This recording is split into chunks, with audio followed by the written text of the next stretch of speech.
The lunch bell rang, and kids poured out of classrooms like water from a broken dam. Mei Lin kept her head down, counting the tiles on the floor as she walked. 1 week at Westridge High, and she still ate lunch alone, still felt the stares that followed her through hallways. Being the new girl was hard enough. Being the new girl who moved from Shanghai made her feel like she was from another planet. She didn't head to the cafeteria today. Instead, she wandered down the arts wing, drawn by faint piano notes drifting through the air. The music room door stood half open. Mei Lin peeked inside.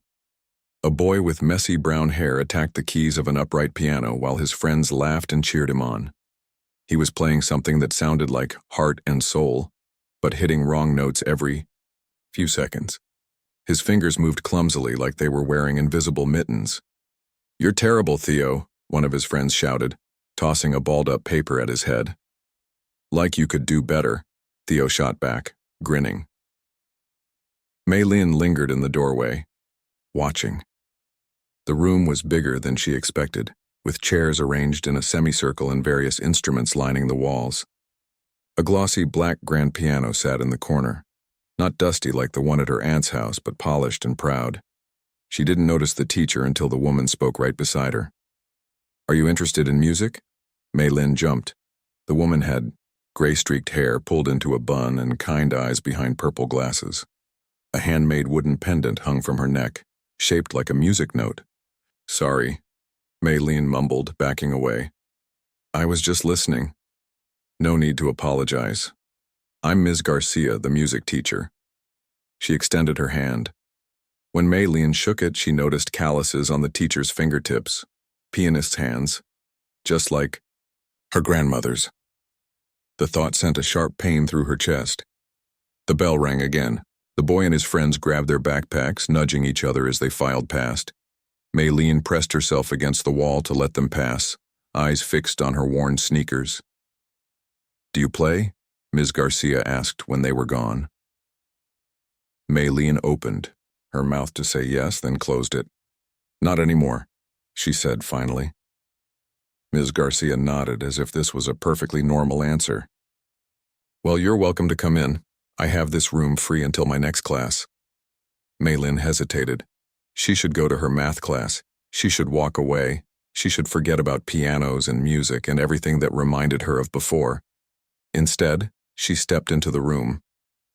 "Are there music classes at your old school?" Ms. Garcia asked, straightening sheet music left scattered across a stand. "Yes, but different. More strict." "Where was your old school?" "Shanghai." "Ah," Ms. Garcia's eyes lit up. "I visited Shanghai once years ago. Beautiful city. How long have you been here?" 3 months. Mei Lin's fingers traced the edge of a desk. "My aunt got a job at the hospital. We live with her friend until we find our own place." She didn't mention that, our own place kept getting delayed because her aunt worked double shifts. She didn't mention the cramped bedroom she shared with boxes still unpacked or how she sometimes woke up confused about where she was. "That must be quite an adjustment," Ms. Garcia said. Mei Lin shrugged. Every adult said the same thing. What? A big change. What an adjustment, how brave she must be. None of them understood that moving to America wasn't the hard part. The hard part was everything that came before. Her eyes kept drifting to the grand piano. Ms. Garcia noticed. "Do you want to try it?" "No," Mei Lin said quickly, too quickly. "It's a beauty, isn't it? Donated by a former student who went on to Juilliard. We're lucky to have it." Mei Lin nodded politely. "I have about 15 minutes before my next class," Ms. Garcia said, glancing at the clock. "I usually practice a little during lunch." She walked to the piano and sat down, patting the bench beside her. "You're welcome to listen." Mei Lin stayed where she was, but when Ms. Garcia began playing, a light, cheerful piece that danced through the room, she found herself moving closer. The teacher's hands moved with confident grace, bringing the instrument to life. When the piece ended, Ms. Garcia looked up. "Bach," she said, "one of my favorites for brightening the day." "It's nice," Mei Lin said. The piano gleamed under the fluorescent lights, tempting her. Would you like to try something simple? Ms. Garcia scooted over on the bench. Just for fun? 6 months, 2 weeks, and 4 days. That's how long it had been since Mei Lin last touched piano keys. Since the funeral. Since she packed away her music books and told her aunt she was done. I don't remember anything, she lied. That's okay. I can show you the basics. Ms. Garcia positioned her hands over the keys. This is middle C. It's like the center of the piano's world. Mei Lin almost smiled at that. Her grandmother had said the same thing when she was 5 years old, sitting on a stack of books to reach the keys of the old upright in their apartment. Here, you try. Ms. Garcia stood up, yielding the bench. Mei Lin sat down slowly, as if the piano might suddenly snap shut on her fingers. The keys felt cool and smooth. Familiar. Just press middle C, then try a simple scale. C, D, E, F, G, A, B, C. Ms. Garcia pointed to each key as she named it. Mei Lin pressed middle C. The note hung in the air, clear and true. Her chest tightened. Good, Ms. Garcia encouraged. Now try the scale. Mei Lin placed her right hand in position, not the beginner's position Ms. Garcia had shown, but the proper form her grandmother had drilled into her through thousands of hours of practice. She didn't realize her mistake until she caught the teacher's surprised expression. You've played before, Ms. Garcia said. Not a question. A little, Mei Lin admitted. Long time ago? Try the scale? Mei Lin played the C major scale, perfectly with textbook form. She could practically hear her grandmother's voice. Wrist up, fingers curved, feel the keys beneath you. That's excellent form, Ms. Garcia said, watching closely. Who taught? You? My grandmother. Mei Lin's throat felt tight. She must be a good teacher. She was. Mei Lin stared at the keys. She died. That's why we moved here, to live with my aunt. The words hung in the air. She hadn't told anyone at school about her grandmother. Hadn't mentioned that she was the only family Mei Lin had left after her parents died in the car accident 10 years ago. Hadn't explained that music had been their shared language, their special bond. I'm very sorry, Ms. Garcia said quietly. Mei Lin nodded, not trusting herself to speak. Would you like to try something else? Ms. Garcia reached for a beginner's book on the shelf beside the piano. There's a simple tune in here called Fireflies that my younger students enjoy. She opened the book to a page with a cheerful illustration of glowing bugs against a night sky.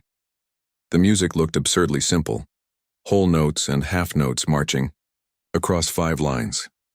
I'll leave you to try it if you want, Ms. Garcia said, checking her watch.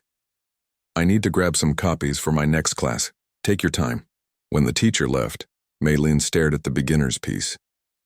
It was the kind of music she'd mastered before she was 6. Her fingers itched with the memory of much harder pieces, Chopin, Debussy, Mozart, Bach.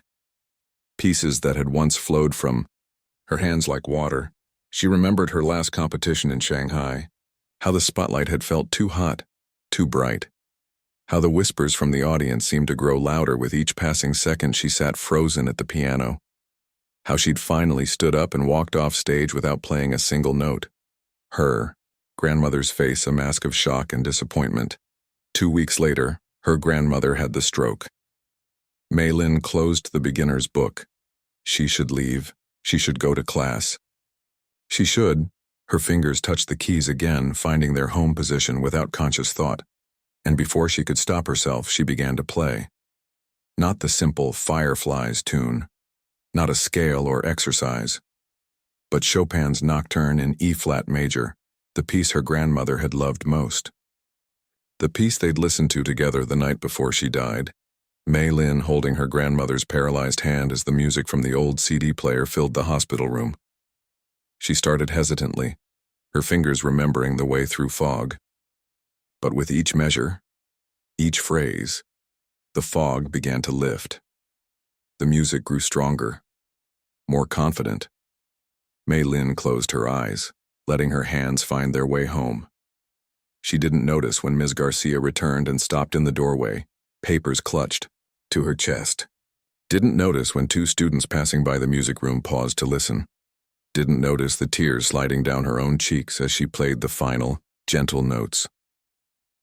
When she finished, the silence felt heavier than before. Mei Lin opened her eyes to find Ms. Garcia watching her, an expression of wonder on her face. That, the teacher said softly, was not fireflies. The music room fell silent. Mei Lin's hands rested on the keys, not quite believing what they'd just done. 6 months of silence, broken in an instant.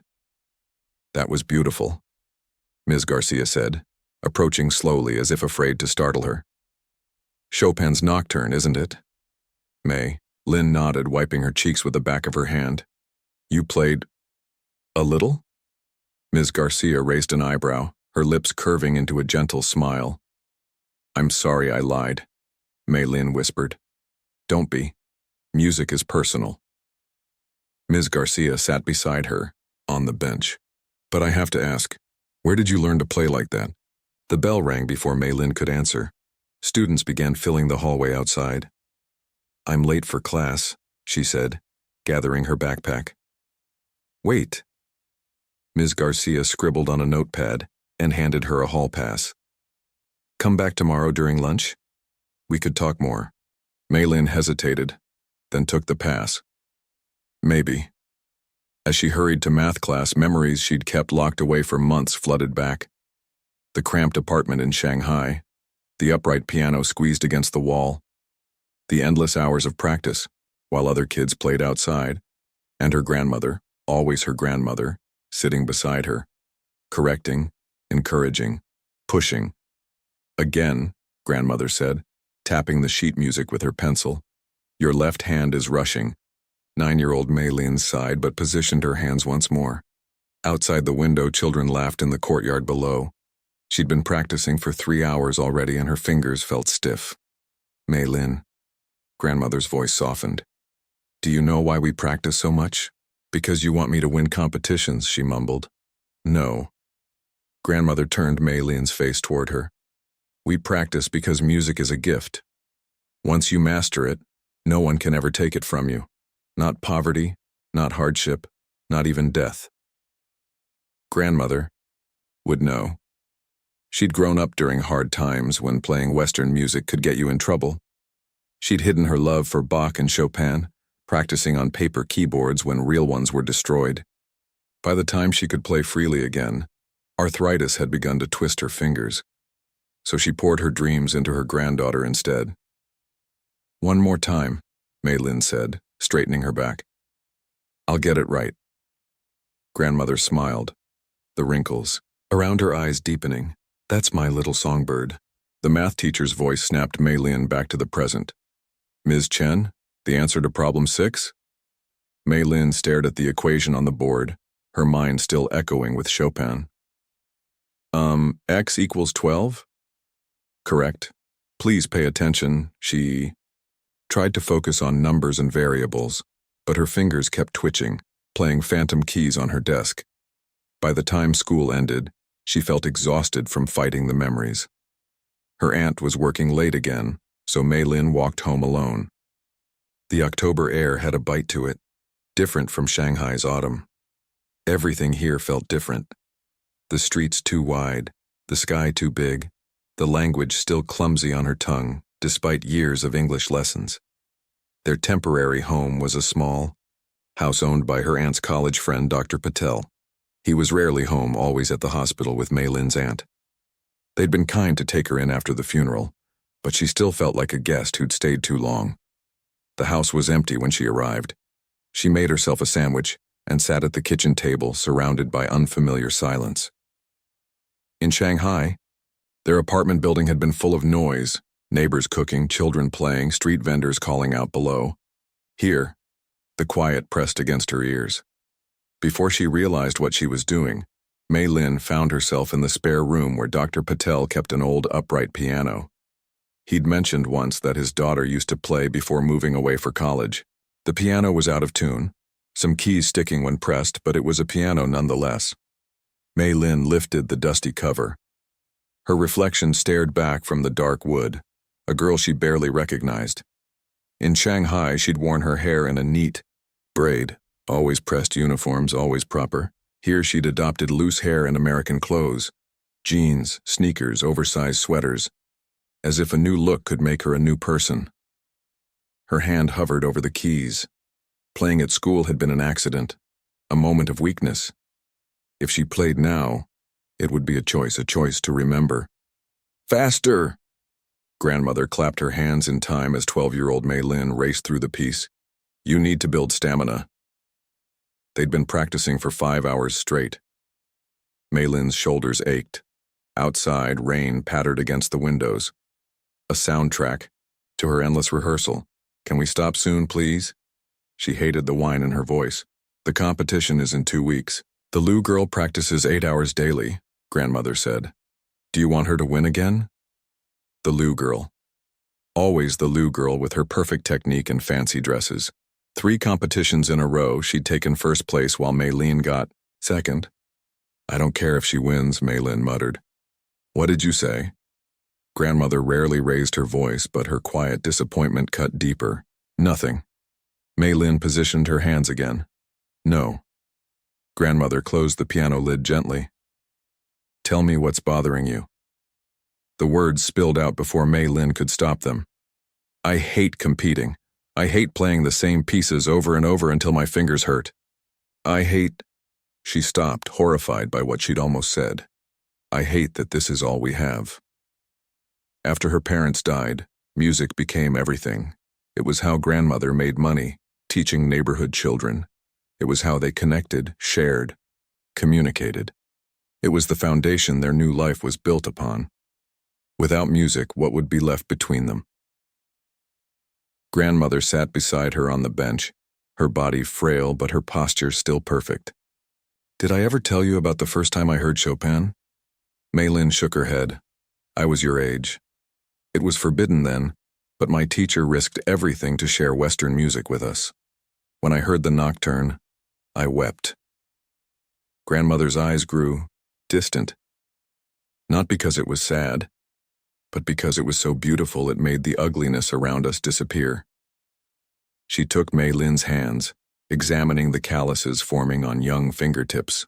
I push you hard because talent like yours is rare, but if you truly hate it... Her voice faltered. We can stop the competitions. Really? Mei Lin couldn't believe it. Yes, but promise me you won't stop playing.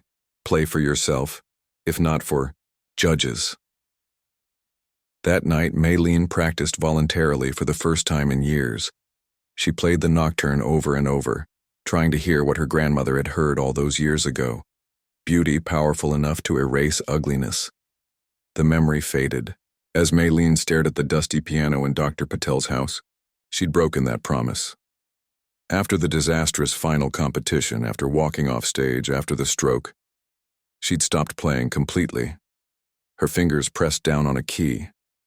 The note was sour, out of tune, but it was a sound. She pressed. Another, then another. Before long, she was playing fragments of pieces jumping from memory to memory.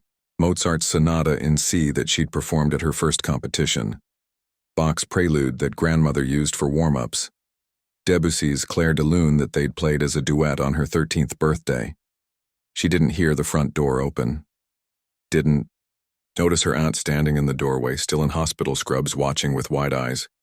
Mei Lin? She jumped, hands flying from the keys as if burned. Aunt Ying set down her bag slowly. I didn't know you were playing again. I'm not, Mei Lin said quickly. I was just remembering. Her aunt nodded, understanding in her tired eyes. Though not a musician herself, Aunt Ying had grown up with Grandmother's teaching too.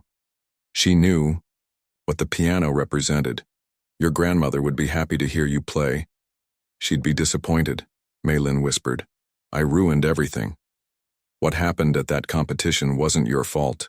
I froze. I walked away. Everyone was watching and I just left.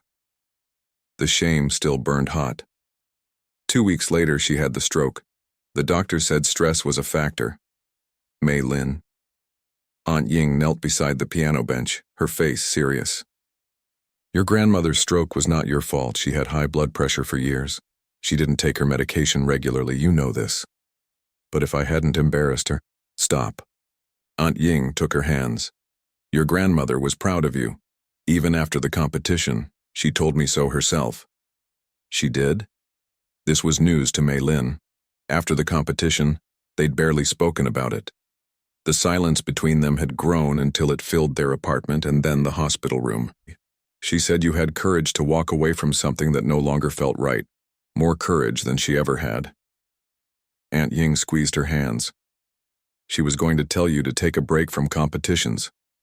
Then the stroke happened and… Mei. Lin felt tears threatening again.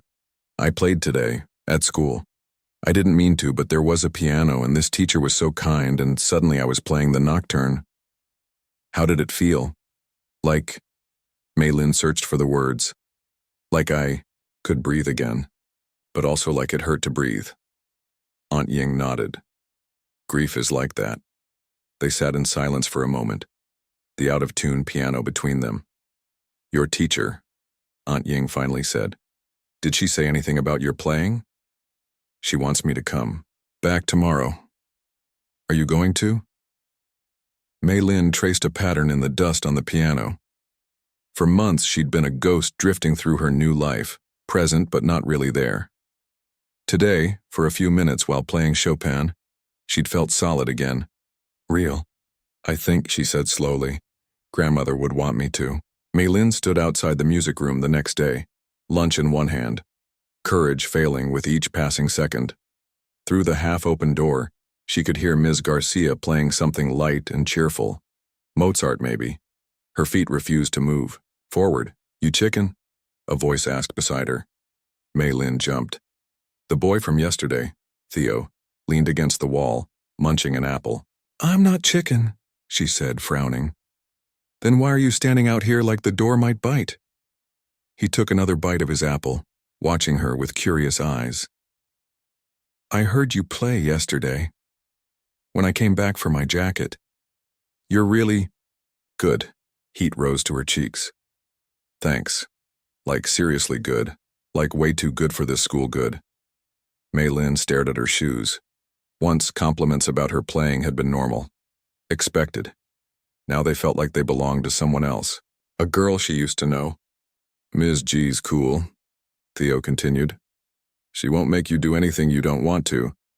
Before Mei Lin could respond, he pushed off the wall and headed down the hall, calling over his shoulder, but hiding's boring. His words stung because they were true. Hiding was exactly what she'd been doing. From music, from memories, from herself. Taking a deep breath, Mei Lin pushed the door open. Ms. Garcia looked up from the piano and smiled. You came. I saved you a sandwich from the faculty meeting. The cafeteria food here is… She made a face. I brought lunch. Mei Lin held up her paper bag. But thank you. Come, sit. Ms. Garcia patted the bench beside her. I won't make you play if you don't want to. We can just talk. Mei Lin sat carefully, maintaining distance between them. She unwrapped her sandwich and took a small bite, stalling. So, Ms. Garcia said, closing her sheet music. How long did you study piano? The question was gentle, an invitation rather than a demand. Still, Mei Lin hesitated before answering. Since I was 5. Almost 12 years. And your grandmother taught. You? At first. Then I had other teachers too, for competitions. Ms. Garcia nodded. I thought I recognized competition-level training in your playing, the discipline in your form, the expression. She paused. Did you compete often? 2 or 3 times a year, in Shanghai and sometimes other cities. Mei Lin's sandwich sat forgotten in her lap. My grandmother wanted me to apply to music conservatories. That's quite a path. Did you want that too? The question caught Mei Lin off guard. No one had asked what she wanted in a long time. I don't know, she admitted. Music was just always there, like breathing. And now it hurts to breathe. The words hung between them. Ms. Garcia didn't rush to fill the silence, didn't offer empty reassurances. She simply waited, giving Mei Lin space to continue or not. My last competition, Mei Lin finally said. I couldn't play. I just froze. Everyone was watching, my grandmother was watching, and I walked off stage without playing a single note. Stage fright happens to everyone, Ms. Garcia said, even professionals. It wasn't stage fright. I'd performed dozens of times before. Mei Lin searched for words to explain the inexplicable moment. It was like, suddenly I couldn't remember why I was doing it anymore. Was it for me? For her? For judges? For what? Ms. Garcia's eyes showed understanding. The question of why can be paralyzing. 2 weeks later, my grandmother had a stroke. She died in the hospital 3 months after that. Mei Lin's voice grew quiet. I haven't touched a piano since. Until yesterday. I'm honored you played here, Ms. Garcia said simply. They sat in comfortable silence for a moment. Outside, the autumn sun filtered through yellow leaves, casting patterns on the classroom floor. Did you find your answer? Ms. Garcia finally asked. About why you play? Mei Lin considered the question. No, but yesterday when I played, for a minute it didn't matter why, it just felt right. Ms. Garcia smiled. That's the best answer of all. She turned back to the piano, running her fingers lightly over the keys without pressing them. Music isn't always about answers. Sometimes it's just about being present in the moment, letting yourself feel whatever comes. The lunch period was nearly over. Mei Lin rewrapped her half-eaten sandwich, suddenly reluctant to leave. Could I? She started, then stopped, unsure. Yes, Ms. Garcia encouraged. Could I try playing something else, just for a minute? Of course. Ms. Garcia stood, yielding the bench. Play whatever calls to you. Mei Lin sat alone at the piano this time, back straight, hands poised. She began with scales, warming up her fingers, remembering the familiar patterns. C major, G major, D major. The notes flowed effortlessly, muscle memory taking over where conscious thought faltered. Without planning to, she transitioned into Bach's Prelude in C major from the Well-Tempered Clavier, her grandmother's favorite warm-up piece. The steady, rolling arpeggios felt like coming home, like slipping into a familiar river and letting it carry her downstream. As the last notes of the prelude faded, Mei Lin paused, hands hovering over the keys. Then, almost without thinking, she began Chopin's Ballade No. 1 in G minor. It was far more difficult than the nocturne she'd played yesterday, a piece that had taken her months to master for her final competition, the one she never performed. Her fingers stumbled slightly at first, finding their way through forgotten passages, but something shifted as she played. Her back straightened further, her chin lifted, her eyes half closed, not in concentration but in something closer to surrender. The tentative girl who had sat down at the piano seemed to dissolve, replaced by someone confident, powerful, expressive. The ballade told a story, beginning quietly, almost questioning, then building to stormy intensity before its thunderous conclusion. Mei Lin's small body swayed with the music, her hands stretching for difficult chords, her fingers flying through the challenging runs. Ms. Garcia watched in astonishment as the transformation unfolded before her. This wasn't just talent or training, though. Both were clearly exceptional. This was something rarer, a musician who disappeared into the music, becoming a vessel for something larger than herself. The classroom door had been left ajar. As Mei Lin played, the music spilled into the hallway, catching the attention of passing students and teachers. One by one, they paused, drawn by the unexpected sound. Theo stopped first, recognizing Mei Lin through the doorway. He motioned to his friends, who gathered behind him. A passing English teacher halted mid-sentence, her conversation forgotten. 2 office staff members lingered, coffee cups cooling in their hands. Inside the classroom, Mei Lin remained unaware of her growing audience. She was lost in the ballade and the story it told, a story of questioning, of struggle, of eventual resolve. Her fingers danced through the final challenging measures, building to the powerful conclusion. When the last chord rang out, Mei Lin sat motionless, eyes still closed, breathing hard as if she'd run a great distance. The silence that followed seemed to vibrate with leftover sound. Then came the applause. Mei Lin's eyes flew open. The doorway was filled with faces, students and teachers alike, watching with expressions ranging from surprise to awe. She hadn't noticed them gathering, hadn't played for them, but they had heard. Heat rushed to her cheeks. The confident musician vanished, replaced once more by a shy girl who wanted nothing more than to disappear. That was amazing. Someone called, "Out. Where did you learn to play like that?" asked another. Ms. Garcia stepped forward, sensing Mei Lin's discomfort. "All right, everyone, show's over. The bell's about to ring and you all have places to be." Reluctantly, the impromptu audience dispersed, casting backward glances at Mei Lin as they left. Only Theo lingered a moment longer than the rest, giving her a thumbs up before disappearing down the hall. When they were alone again, Mei Lin stared at her hands. They were shaking slightly, but not from fear, from the rush of energy that came with truly playing again. "I'm sorry," Ms. Garcia said, closing the door. "I should have shut that before you started." "It's okay," Mei Lin said, surprising herself. "It was actually kind of nice to be heard again." "You played beautifully." Ms. Garcia sat beside her on the bench. "That ballade is beyond most college-level pianists. Your grandmother taught you well." "The ballade was the piece I was supposed to play at my last competition." Mei Lin traced the wood grain of the piano with one finger. "I practiced it for months. And now you've played it. On your own terms."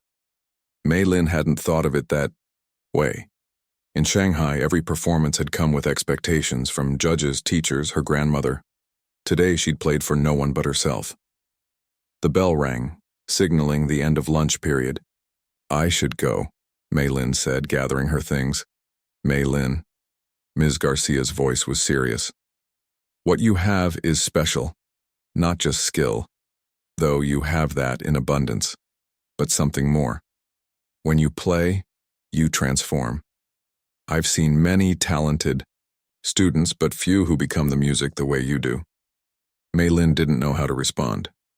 Once she'd taken her talent for granted. Now, after months of silence, it felt like rediscovering a part of herself she'd thought was lost forever. "Would you consider playing for our fall showcase?" Ms. Garcia asked. "It's in 6 weeks. Nothing formal, just students sharing their talents." Panic fluttered in Mei Lin's chest. "I don't know if I'm ready for that." "You don't have to decide now, just think about it." Ms. Garcia handed her another hall pass. "And know that my door is always open if you want to practice. Before school, during lunch, after hours, whenever you need the space." As Mei Lin hurried to her next class, she felt different somehow. Lighter, as if something frozen inside her had begun to thaw. For the first time since arriving in America, people looked at her differently in the hallways.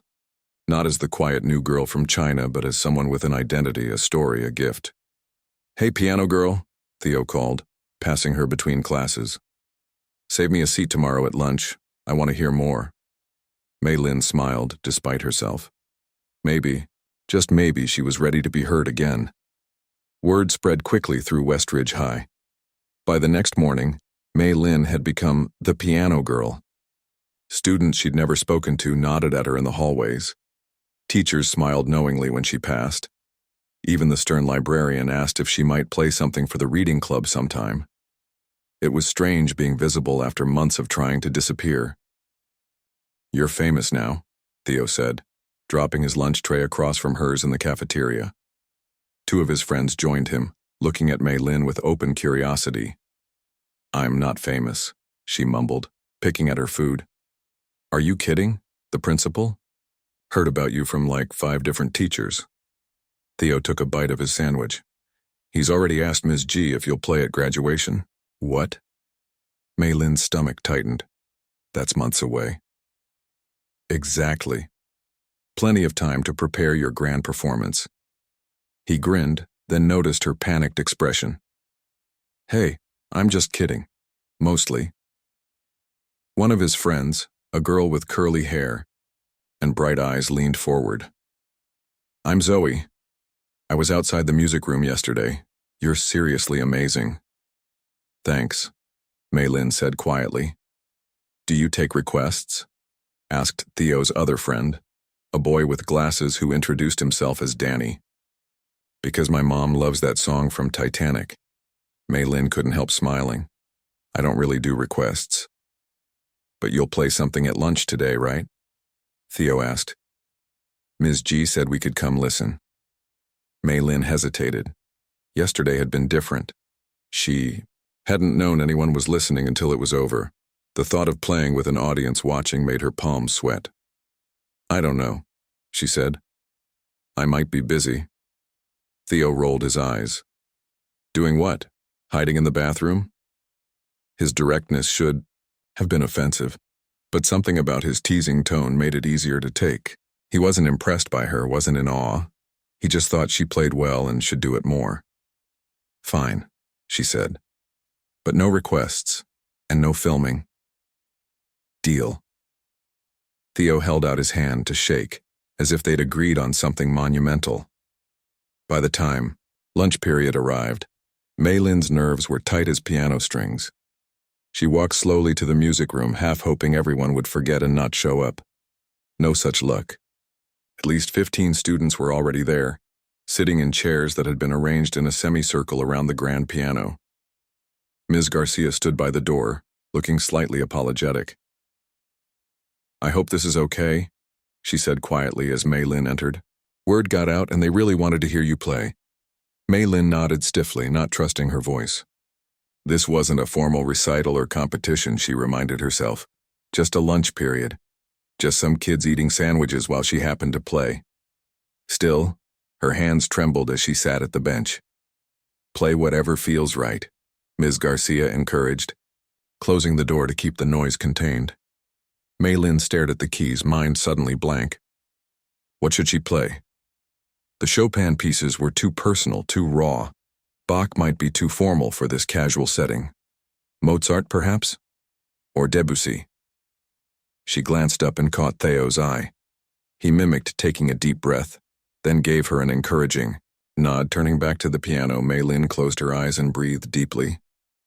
When she opened them again, she began to play Debussy's Clair de Lune, a piece that was both accessible and beautiful, with its gentle opening and shimmering middle section. The room fell silent except for the music. Maylin kept her focus on the keys, on the feeling of the music flowing through her fingers. She didn't look up, didn't acknowledge the audience. This was between her and the piano. As she played, the tension in her shoulders eased. The familiar notes wrapped around her like an old friend, comforting in their predictability. By the time she reached the climax of the piece, she'd almost forgotten she wasn't alone. When the final notes faded, she looked up to find everyone watching with rapt attention. No one spoke for a long moment. Then, Zoe broke the silence. That was like the prettiest thing I've ever heard. Others murmured agreement. Danny wiped something suspiciously like a tear from behind his glasses. Even Theo looked impressed, his usual teasing expression replaced by something more serious. That was Debussy, Ms. Garcia explained to the group, a French composer known for his impressionistic style. Could you play something else? Asked a girl in the back. Please? Maylin looked at the clock. 20 minutes remained in the lunch period. Normally, she would have refused, retreated. But the warmth in the room, the genuine appreciation on their faces gave her courage. One more, she agreed. This time she chose Rachmaninoff's Prelude in G minor, a more dramatic piece with thundering chords and racing passages. It was a piece that had always made her feel powerful, in control. As she played, she forgot to be nervous, forgot to be shy. Forgot everything except the music and the story it told. A story of struggle and triumph, of darkness giving way to light. When she finished with a flourish, the room erupted in applause. Someone whistled. Theo shouted, "Encore!" before Ms. Garcia hushed him, pointing at the clock. That's all for today, she said as the lunch bell rang. But Maylin will be playing in our fall showcase, won't you? All eyes turned to her expectantly. The question hung in the air, impossible to dodge. I'll think about it, she said. which wasn't a no. It seemed to satisfy them. The impromptu audience filed out, chattering excitedly. Several students thanked her as they left. Zoe asked if they could eat lunch together tomorrow. Theo lingered, behind helping stack chairs. "Not bad, piano girl," he said. "Not bad at all." After everyone left, Ms. Garcia handed Mei Lin a flyer for the showcase. "No pressure," she said. "But you'd be the highlight of the evening." Mei Lin folded the paper carefully and tucked it into her backpack. "I really will think about it." That afternoon, Mei Lin found a surprise waiting at home. Aunt Ying had taken a rare day off and was sitting at the kitchen table with Dr. Patel. "There she is," Dr. Patel said warmly. "The pianist I've been hearing about." Mei Lin shot a questioning look at her aunt. "Your music teacher called me," Aunt Ying explained. "She was very impressed with your playing." "Oh." Mei Lin set her backpack down slowly. "She shouldn't have bothered you at work." "It wasn't a bother. I'm glad she called." Aunt Ying gestured to the chair across from her. "Sit. We have something to show you." Dr. Patel slid a folder across the table. Inside was a printout of an email with Juilliard's logo at the top. "What's this?" Mei Lin asked, scanning the English text too quickly to understand it all. "Dr. Patel has a former student who teaches at Juilliard now," Aunt Ying explained. "I asked if he could find out about their pre-college program for high school students." Mei Lin's heart skipped. "But I'm not ready for something like that." "Not yet, perhaps," Dr. Patel said. "But your teacher thinks you have exceptional talent with some focused preparation." "I haven't even agreed to play in the school showcase," Mei Lin protested. "And now you're talking about Juilliard." Aunt Ying reached for her hand. "We're not pushing you to do anything you don't want to do. We just want you to know what's possible. Grandmother wanted me to apply to conservatories." Mei Lin's voice was barely audible. "Before everything happened." "I know." Aunt Ying squeezed her hand. "But what do you want?" It was that question again, the one that had paralyzed her on stage at her last competition. What did she want? Did she want music to consume her life again? Did she want to compete, to be judged, to practice until her fingers ached? "I don't know," she admitted. "That's okay," Dr. Patel said gently. "You don't have to decide today, or tomorrow, or even this year. But you should know," Aunt Ying added, "that I've been saving the money your grandmother left for your education. If music school is what you choose, it's possible." Mei Lin stared at the Juilliard letterhead, emotions churning. Part of her thrilled at the possibility. Juilliard had been a distant dream, even in her most ambitious moments. Another part recoiled, remembering the pressure, the expectations, the fear of letting everyone down. "There's one more thing," Aunt Ying said, reaching for another folder. "I found this while unpacking some of your grandmother's things." Inside was a faded program from a piano recital. The date was from 30 years ago. A much younger version of her grandmother was pictured at the piano, her posture perfect, her expression serious. "I didn't know she performed," Mei Lin said, studying the image.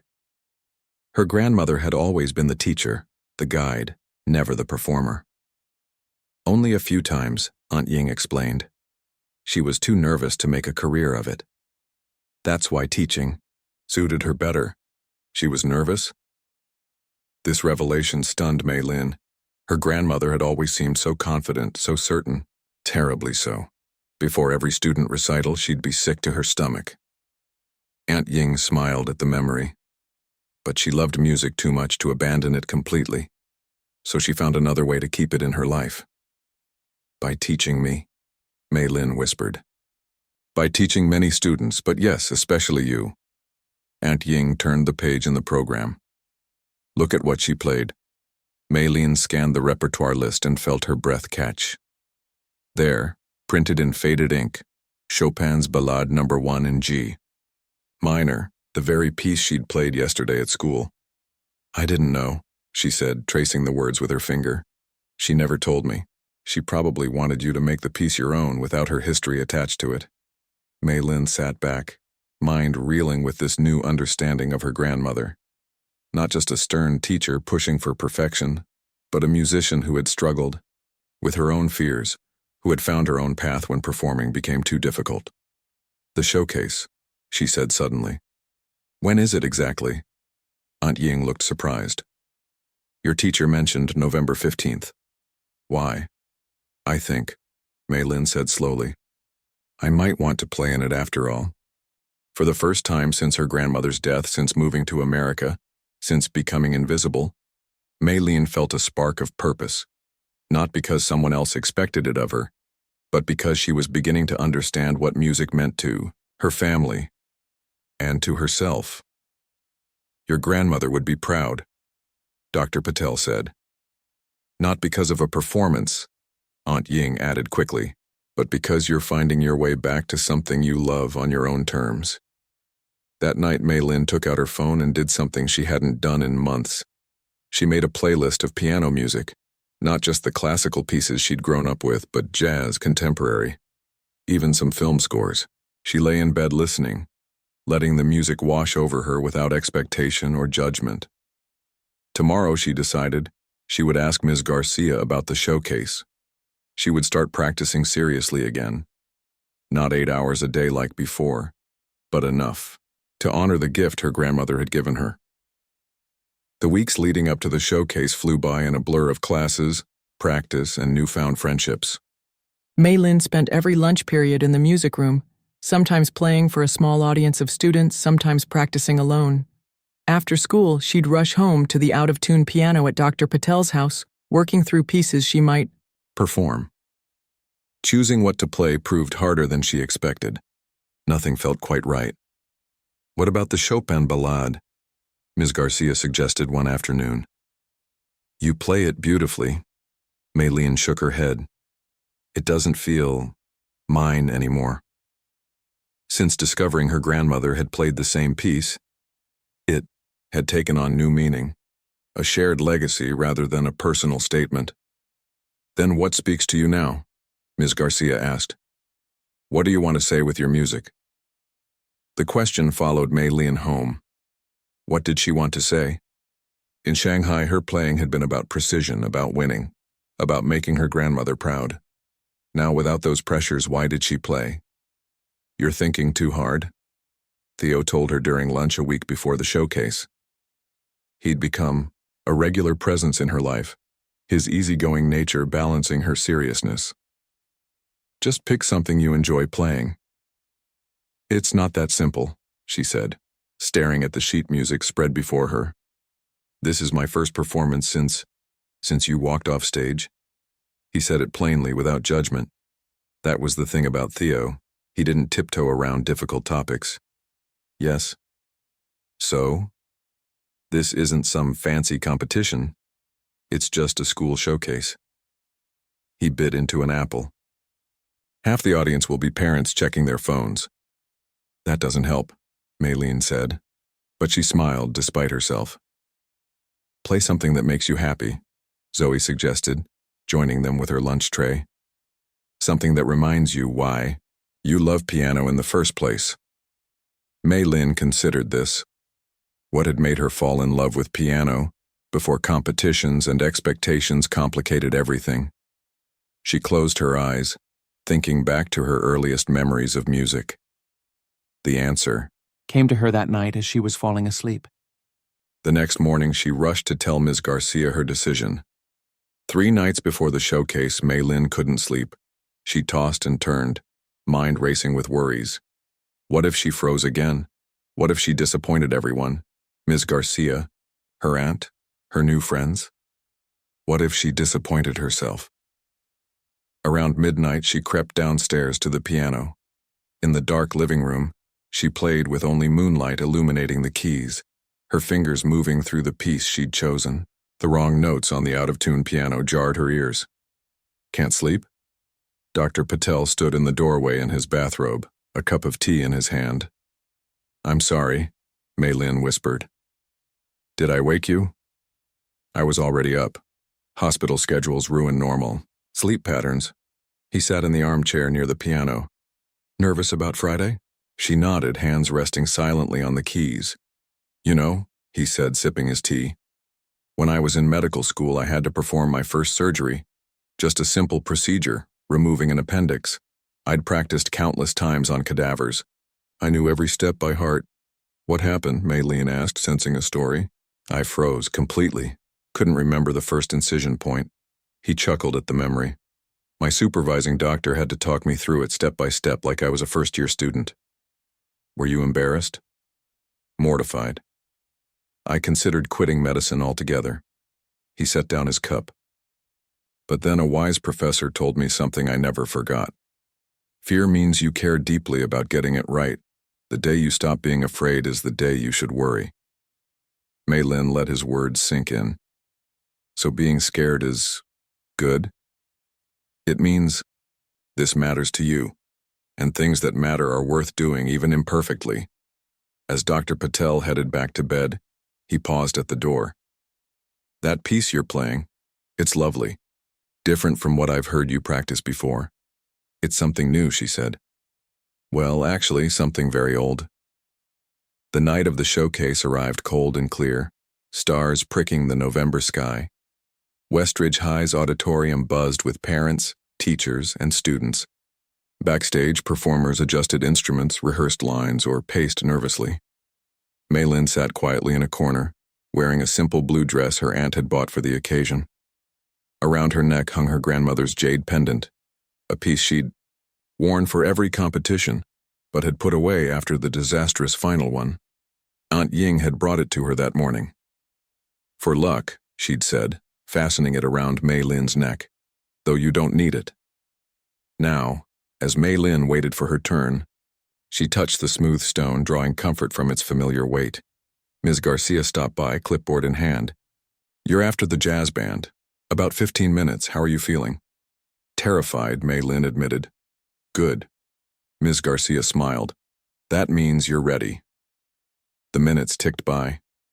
Maylin listened as the jazz band played a lively number that had the audience clapping along. Too soon, they finished to enthusiastic applause.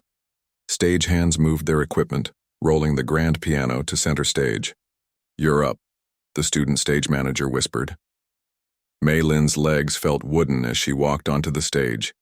The lights were brighter than she expected, making it hard to see the audience. She knew Aunt Ying and Dr. Patel were there. Theo had promised to sit in the front row with Zoe and Danny. Ms. Garcia would be watching from the wings. But in that moment, under the hot lights, Maylin felt utterly alone. She sat at the piano bench, adjusting it slightly. The silence stretched as she took a deep breath, then another. Was this happening again? Was she going to freeze like before? A gentle cough from the audience broke the spell. Maylin placed her hands on the keys and began to play, not Chopin or Debussy or Rachmaninoff, not any of the competition pieces she'd perfected over the years. Instead, she played a Chinese folk song called The Butterfly Lovers, a piece her grandmother had taught her when she was just 6 years old, before competitions, before pressure, before everything complicated. The melody was simple at first, like a question being asked. Maylin had arranged it herself over the past weeks, weaving in classical techniques she'd learned through years of training. As the piece progressed, it grew more complex, more passionate, yet the heart of the original melody remained. She didn't look at the audience, didn't think about technique or tempo or dynamics. Instead, she thought about her grandmother, not as the strict teacher pushing for perfection, but as the young woman who had loved music enough to overcome her own fears, who had passed that love down through generations. Midway through the piece, Maylin wove in elements of Chopin's Nocturne, her grandmother's favorite, creating a conversation between the two styles, East and West, past and present. The music flowed through her fingers as naturally as breathing, each note a bridge between who she had been and who she was becoming. When she played the final notes, returning to the simple melody she'd started with, the auditorium remained silent for a heartbeat. Then came the applause, building from scattered claps to a wave that washed over her. Mei Lin stood and bowed, eyes finding her aunt in the third row. Aunt Ying was crying, hands clasped over her heart. Beside her, Dr. Patel beamed with pride. In the front row, Theo gave her a standing ovation, dragging Zoe and Danny to their feet beside him. As Mei Lin left the stage, Ms. Garcia waited in the wings, eyes shining. "That was extraordinary," she said. "What you did with that folk melody. I've never heard anything like it." "I wanted to honor where I came from," Mei Lin explained, "but also show where I might go." After the showcase ended, people surrounded her in the lobby. Classmates, parents, teachers. The principal shook her hand, mentioning something about a spring concert. A local piano teacher pressed a business card into her palm, offering advanced lessons. "You're a hit," Theo said, appearing at her side with a bouquet of flowers. "These are from all of us." He gestured to Zoe and Danny, who stood nearby, grinning. "Thank you," Mei Lin said, overwhelmed by the attention, "for everything." Eventually, the crowd thinned. Aunt Ying found her, wrapping her in a tight hug. "Your grandmother would have loved what you did with her favorite song," she whispered. "Do you think she would have understood why I changed it?" "She understood more than you realize." Aunt Ying wiped away a tear. "She wanted you to find your own voice. That's what all good teachers want for their students." As they walked to the car, Dr. Patel mentioned the Juilliard pre-college program again. "The application deadline isn't until February. Plenty of time to prepare if you're interested." "I think I am," Mei Lin said, surprising herself with the certainty in her voice. "Not because it's what grandmother wanted, but because I want to see where music can take me." "One step at a time," Aunt Ying cautioned.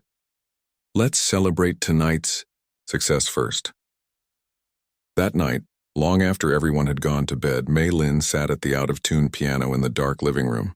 She played softly, improvising around the themes she'd performed earlier, adding here, simplifying there, making the piece even more her own.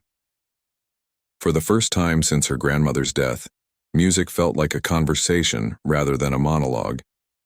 As if somewhere, somehow, her grandmother could hear her playing and was responding through memory, through the lessons embedded in Mei Lin's fingers.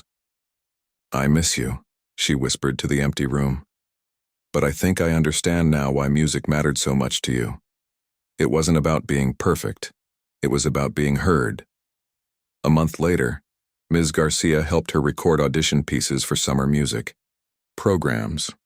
By spring, Mei Lin was performing regularly at school events. The out-of-tune piano at Dr. Patel's house was replaced by a restored upright, a joint gift from him and Aunt Ying to celebrate her acceptance to a prestigious summer workshop. "Not bad for someone who claimed she didn't play anymore," Theo teased. As they walked home from school one day, Mei Lin smiled, no longer the shy girl who had stood frozen outside the music room months ago. "I just needed to learn how to play for myself," she said. The rest followed. That evening she sat at her piano, the jade pendant around her neck catching the late afternoon light. On the stand before her sat new sheet music, half finished, notes scrawled in her own hand. A composition of her own, blending everything she'd been with everything she was becoming. She placed her fingers on the keys and began to play, no longer afraid of what might happen, but curious instead. Music had been her past. Now it would be her future too, on her own terms. Note by note, measure by measure, Mei Lin wrote her own story, and maybe, just maybe, to discover what she wanted from music for herself.